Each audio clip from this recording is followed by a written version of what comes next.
to delay marriage in Islam is actually prohibited. Once you know that the two are to get married, you get the nikah done. You delaying it, you are sinful. Remember this. So people say, we are engaged. The next year I met them, we are engaged. The third year I met them, we are engaged. The fourth year, oh, she fell pregnant, we had to quickly do the nikah.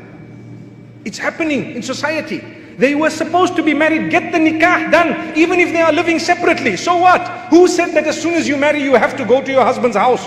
If your father has agreed that no problem, you're still at school, you want to finish your education, get your nikah done and stay at home, don't worry. The day we are finished with your education 4 or 5 years down, inshallah, you can go to your husband's house and we can have a big walima that time, inshallah. No harm. But with us, we say, no, keep it. What am I going to say? Son doesn't have a degree, son-in-law doesn't have a degree. What am I going to say? No, hold it, no marriage. You must wait. They are already together.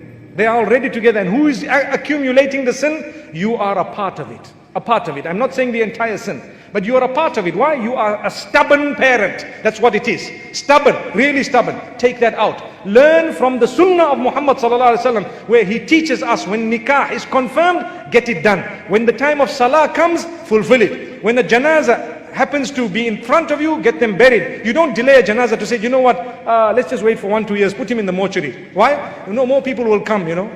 What are you talking about? That's what you're doing to your daughter. That's what you're doing to your son-in-law. May Allah forgive us. Get the nikah done. Do you fear Allah or do you fear society?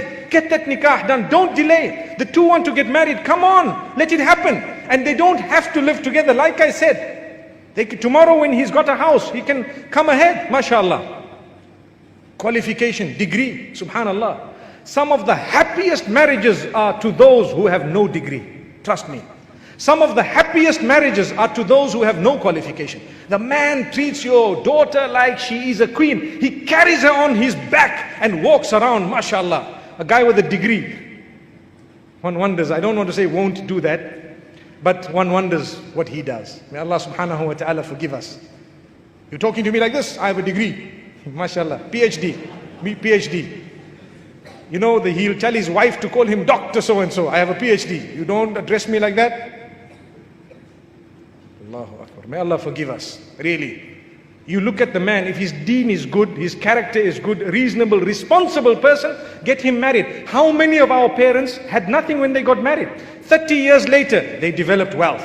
Today, the same parents want a husband who's already rich. He must be rich from the beginning. Give him a chance. Come on, man. When you got married, you couldn't even wear shoes. You only used to move around in slippers.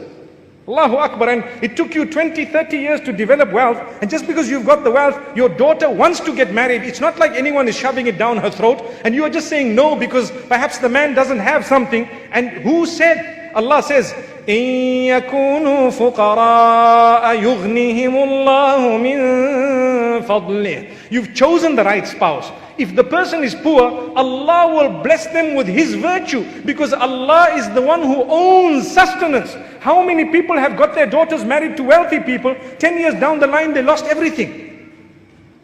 So it's not to do with wealth, it's to do with the right person.